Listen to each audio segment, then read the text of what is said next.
A paz do Senhor, queridos. Estamos iniciando mais um podcast de seu canal EBD Fácil e Motivadora.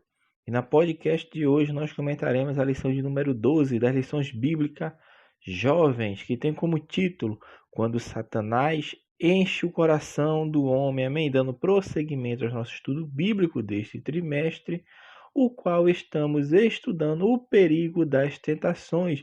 E hoje estaremos comentando a penúltima lição do trimestre. Iremos falar sobre o tema Quando Satanás enche o coração do homem. Amém? Então vamos lá, meus amados irmãos, iniciar subsídios extra para a preparação de sua aula nesta lição de número 12 das lições bíblicas jovens. Já estudamos vários personagens bíblicos, dentre eles o mais importante é óbvio que é Cristo, porque ele é o nosso exemplo maior. Porém, na lição de hoje nós vamos estudar um perigo, que é a tentação e o pecado que muitas vezes é cometido e é guardado no coração. Ou seja, Deus contempla a intenção do coração de cada um. Às vezes o homem faz uma coisa achando que ninguém está vendo.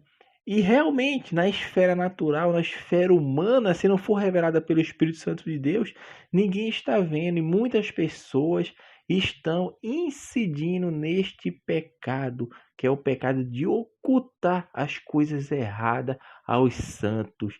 Mas na lição de hoje nós iremos estudar sobre dois personagens bíblicos que cometeram esse erro logo no princípio da era cristã, e Deus age de forma energética para mostrar, porque era o início da igreja.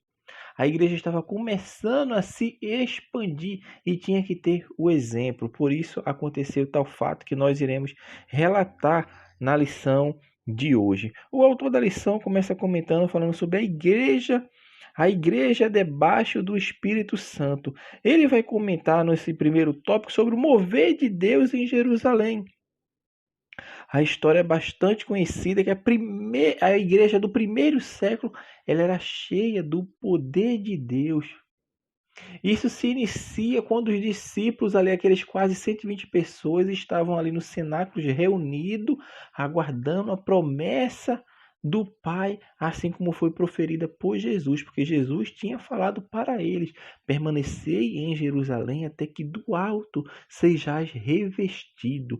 E depois de Cristo passar 40 dias na terra, ascender ao céu, ou seja, ser assunto no céu, depois de 10 dias acontece o cumprimento da promessa. E eles são cheios do Espírito Santo, ou seja, recebem um batismo com o Espírito Santo, que é uma benção pós-convenção, que é ofertada para crente, aquele que busque pela graça e misericórdia de Deus. Deus assim concede a cada um conforme lhe apraz, porque quem batiza com o Espírito Santo é Jesus, mas não por mérito nem esforço humano, mas é pela graça de Deus, até porque é um presente.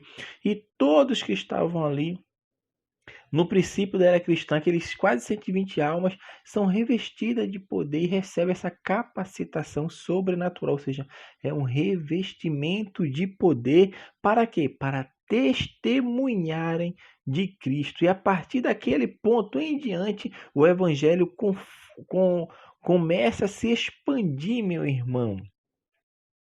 Não apenas em palavras, mas em poder, como o apóstolo Paulo fala, que a nossa pregação não foi apenas em palavra, mas em demonstração de poder e no Espírito. Por quê? Porque eles começaram ali a pregoar e agora a sua mensagem era acompanhada de cura, era acompanhada de batismo com o Espírito Santo, era acompanhado de milagres, e as coisas começaram a acontecer, as pessoas começaram a ver.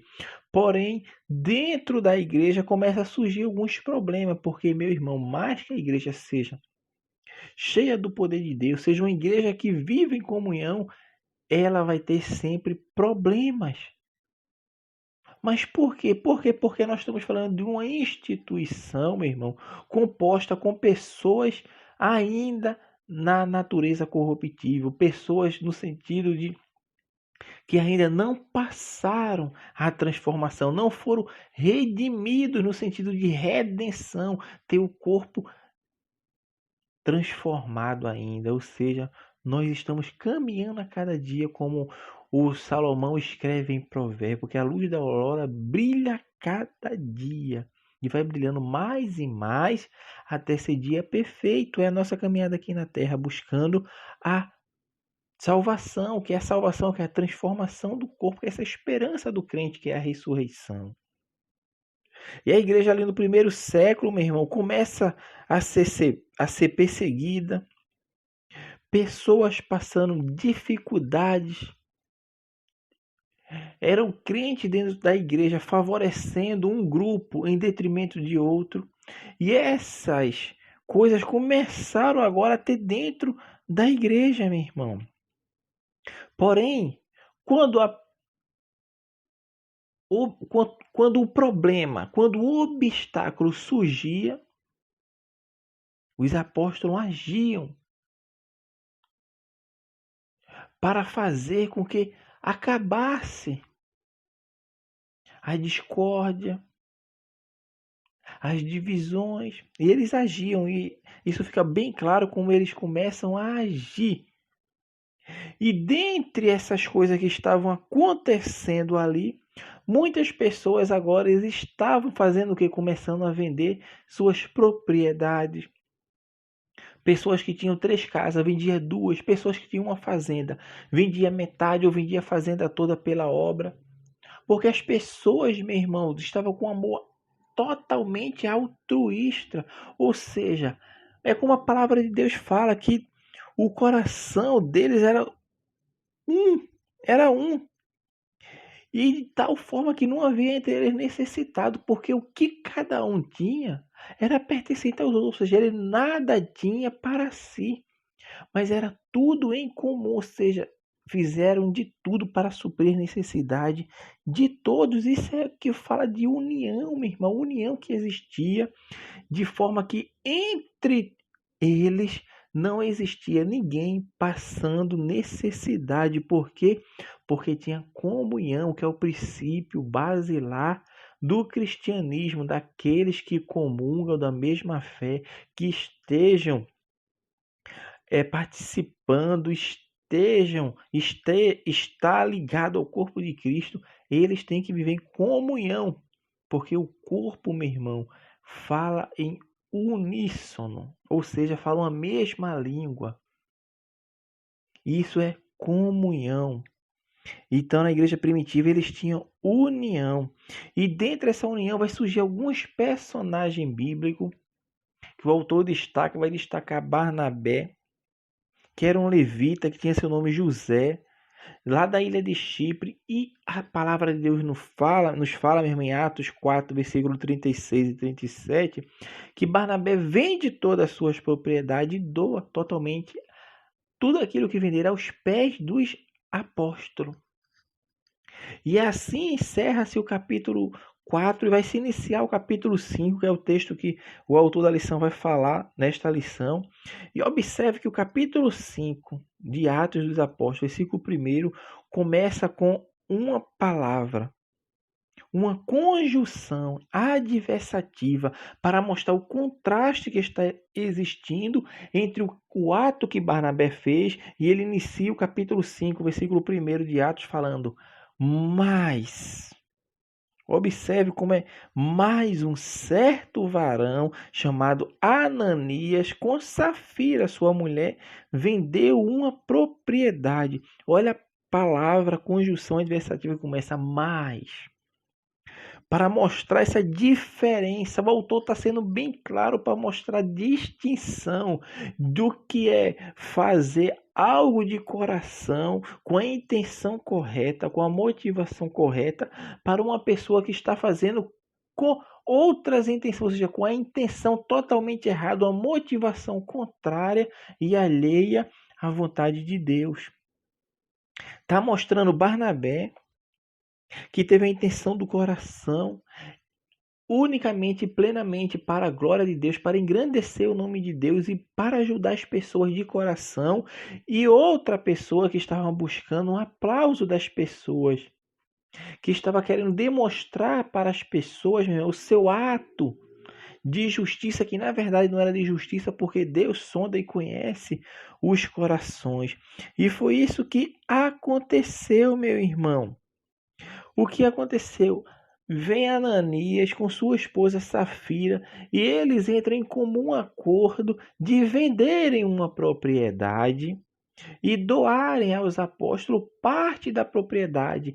Meu irmão, a questão aqui não é que eles deram parte ou não, a questão é o que eles fizeram estava errado. Por quê? Porque eles estavam mentindo, eles estavam dando uma parte. A Bíblia não especifica quanto a parte, mas vamos supor que seja 70% do que ele vendeu. Ele está dando 70% para a obra e estava falando ali que aquela doação era os 100%. Os apóstolos, meu irmão, não estavam pedindo, até porque Deus não precisa de nada. Deus, meu irmão, quando Ele quer agir, quando Ele quer fazer na vida dos seus, meu irmão, Ele usa quem Ele quer. Pode ser crente, descrente, ateu, pagão, macumbeiro. Pode ser qualquer pessoa. Ele vai usar, porque a palavra dele é bem clara. Fui moço, hoje sou velho. Nunca vi o justo mendigar um pão, nem a sua descendência. Meu irmão, aquele que é fiel a Deus, não passa necessidade. Mas o erro de Ananias e Safira foi esse. E qual foi o erro? De mentir. De dizer que está fazendo uma coisa, quando na verdade está fazendo outra.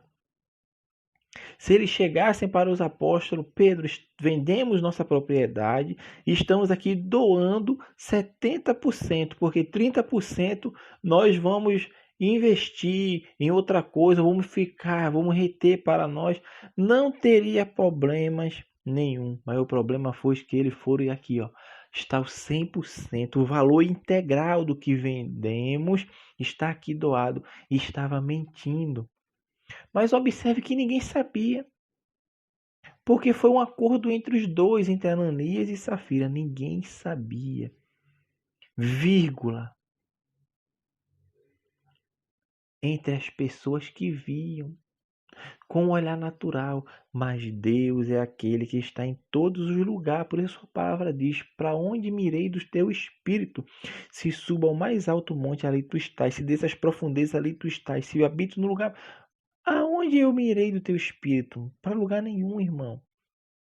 Então Deus conhece a intenção do coração e Deus sondou e revelou a Pedro que eles estavam mentindo ao Espírito Santo de Deus. E a mentira é narrada e confirmada, porque vem primeiro Ananias e fala para Pedro, e Pedro diz: por que mentiste ao Espírito Santo? Por que mentiste? Porque tu não mentiste a homens, mas mentiste a Deus. E ele morre e as pessoas ficam perplexas, aterrorizadas, porque, meu irmão, Deus tinha que agir. Algumas pessoas falam: mas por que Deus não faz isso hoje? Porque aquele momento ali era o momento que estava se iniciando a igreja. Era o momento que a igreja estava, meu irmão, na sua fase embrionária. E se ela fosse corrompida naquele momento ali, meu irmão, o que seria do progresso do evangelho, das viagens missionárias? Por isso era com poder. A manifestação do poder aparecia para ser exemplos para os outros. E hoje nós temos exemplos, temos a Sagrada Escritura. Está em nossas mãos. É a palavra de vida eterna. Tudo está nela, tudo concernente ao reino, o que devemos fazer, o que não devemos fazer, tudo está nela. É o manual de vida para o crente, é a Sagrada Escritura. E Ananias mente e morre. E morre. E a palavra de Deus fala que 3 horas depois vem sua esposa e confirma a mentira. E ela também cai morta ali e é sepultada os dois na mesma sepultura, porque Deus julga, meu irmão. A igreja não poderia ser contaminada já no seu crescimento, na sua fase embrionária. E Deus vem e age imediatamente para cortar aquele mal que estava surgindo. Porque Cristo pregou, Cristo ensinou e mostrou, meu irmão, que o que Deus vê é a intenção do coração.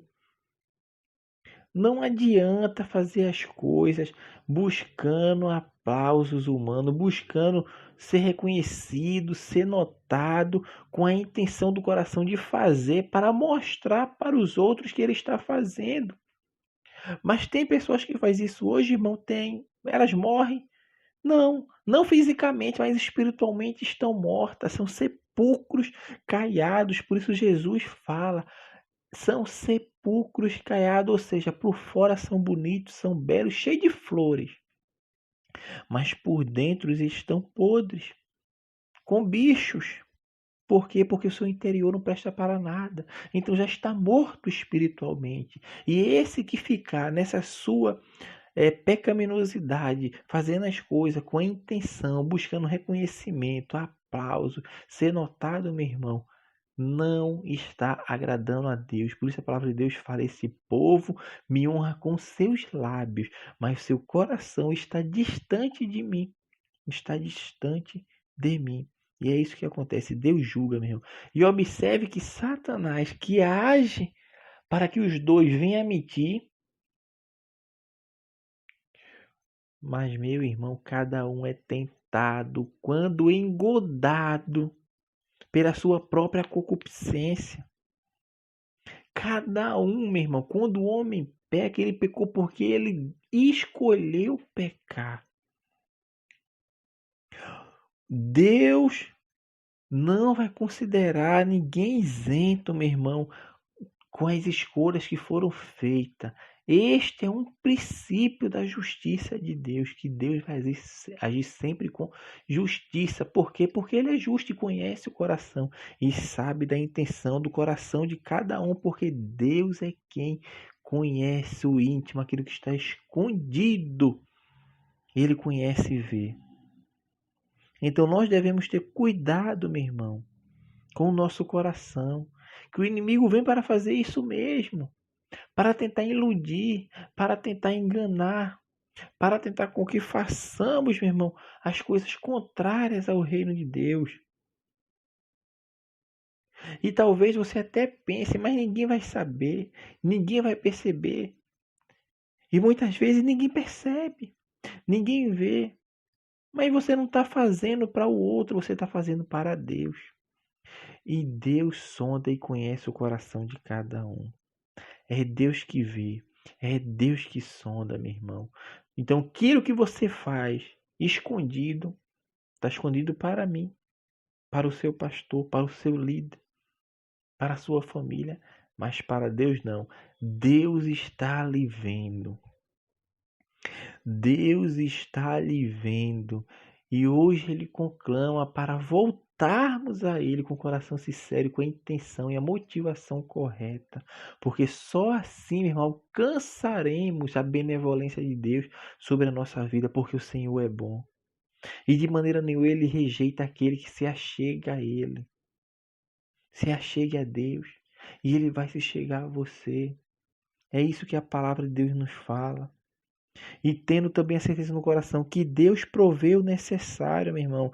Como o autor da lição fala, que o Senhor não depende das nossas contribuições, pois é Ele que nos concede os recursos que precisamos e usamos para abençoar sua obra, meu irmão. A contribuição do crente é com alegria, meu irmão. E de acordo com os nossos recursos, porque Deus conhece o que cada um tem, o que cada um precisa, o que cada um consegue contribuir. Deus conhece. Mas não podemos ficar preocupados, ficar ansiosos com as nossas necessidades. Pois Deus, que é o eterno, Ele dá tanto o pão quanto a semente. Deus que dá tudo. É Deus que faz. Por isso Ele fala: olhai para os lírios do campo, como se veste. Nem Salomão, em toda a sua glória, se vestiu igual a um deles. E hoje ele nasce, cresce e amanhã é lançado ao fogo. Olha as aves do céu. Não semeiam, não cegam, não trabalha, mas todo dia o Pai assim a sustenta toda. Se o Senhor cuida das aves do céu, imagina vós. Deus está dizendo: eu cuido de você, meu irmão. Eu cuido de você, minha irmã. Descansa em Deus. Descansa em Deus, porque Deus que supre as necessidades, provendo sempre o necessário. Mas para isso, eu tenho que estar com meu coração puro, com meu coração limpo, com as mãos limpas, para que Deus olhe e veja. Ninguém está vendo, mas Deus vê. E a intenção do coração é o que prevalece. A intenção, não adianta mentir. Não adianta fazer as coisas contrárias para agradar A, para agradar B, porque Deus conhece o coração. E se nós estamos fazendo a obra e trabalhando para Deus, Ele que é o dono da obra, Ele que recompensa, Ele que julga, porque Ele é que conhece a todos melhor do que ninguém. Isto é bem claro e patente em nossa vida. Então, assim, meus amados irmãos, nós estamos encerrando a nossa penúltima lição do trimestre, que fala sobre quando Satanás enche o coração do homem, baseado na história de Ananias e Zafira. Amém? Em Atos capítulo 5. Que Deus abençoe os irmãos e até a nossa próxima aula, se assim o Senhor permitir.